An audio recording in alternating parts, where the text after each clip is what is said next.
Congratulations on receiving the honorary degree today. Could I ask you first of all just for a few thoughts on what this honour means to you in this celebration? Well, I'm absolutely thrilled. Warwick University is a university that I've held in really high regard for a long period of time. I've watched as it's grown and as its strengths have deepened and broadened, and it's just absolutely wonderful and a privilege to be here. Wonderful. You're at the helm of the Royal Society, one of the oldest scientific bodies, societies in the world.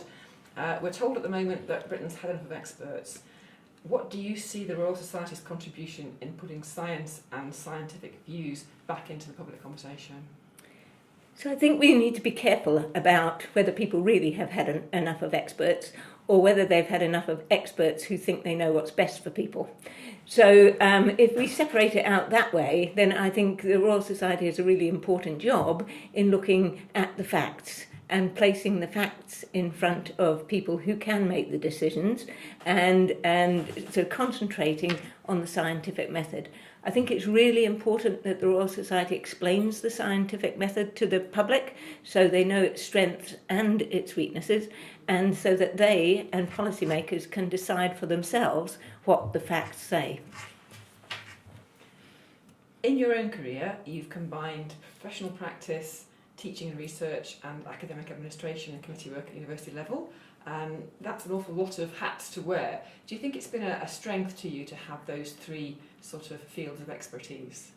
I've enjoyed it, which is not quite the same thing. I've certainly enjoyed it very much. I didn't plan it that way. I think life takes you down different alleyways that you didn't know existed or didn't know that you were going down. But certainly it's given me the experience across wide aspects of university work, which has certainly helped. I've always enjoyed practicing in the courts when I was teaching law, because I think it really helps to be able to explain to the students why certain things weren't argued and why cases take the course they do. So I've always thought the practicality of the law as well as the theory was very important. And I actually think it's one of the strengths of Warwick that they ensure that in their degrees that they get practical training. And I think in the past that has been less common than it is now. Mm-hmm. Would you encourage a young person to study the law as a degree? Do you think it has, what benefits do you think it has as a discipline?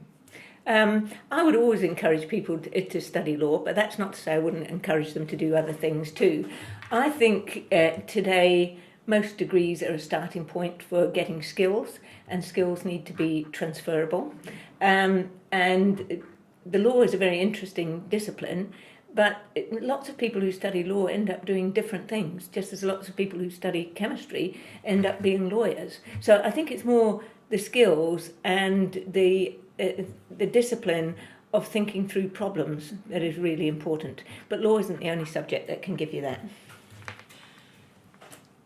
Yeah, throughout your career, you've been the first woman in a number of your high-profile roles. The first woman registrar at Oxford, now you're the first woman executive director at the Royal Society.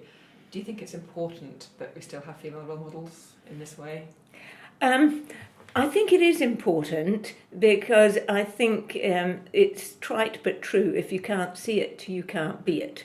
And that's not just true for women. There's all kinds of other people whom, if they can't see people like themselves in jobs, sort of think maybe they can't do those jobs. So I always say I'll be happy the day when it's not remarked upon that it's a first woman, but that day clearly hasn't come yet. So I'm happy to do my little bit for in this way. Wonderful. Sport has clearly played quite a big part in your life. Warwick, as a university, is investing in state-of-the-art sports and wellness hub, both for the students and the community. How important do you think access to sports is to young people and students? What kind of difference can it make? Well, I've always been a keen sports person, both in team sports and in individual sports. And I think it's a very important discipline. I think it helps you, balances the other part of your life. But I would I would say immediately that sports isn't the only thing that can do that. There are all sorts of creative and cultural, other cultural activities that can give you that kind of balance. I mean, I'm very interested in music and theatre as well, but as an observer and listener rather than a participant. So I think it's great that Warwick makes sport more accessible to people, but I think we're also sitting in an arts building, and so it's very important that it's balanced. And I'm just thrilled to see the what's on offer here. Wonderful. And finally, could I ask you to offer words of advice for the young people who are graduating alongside you today? Keep an open mind, take your opportunities, you never know where they might go, and keep upbeat and smile as much as you can, because other people are always watching you. Dr. Maxton, thank you very much.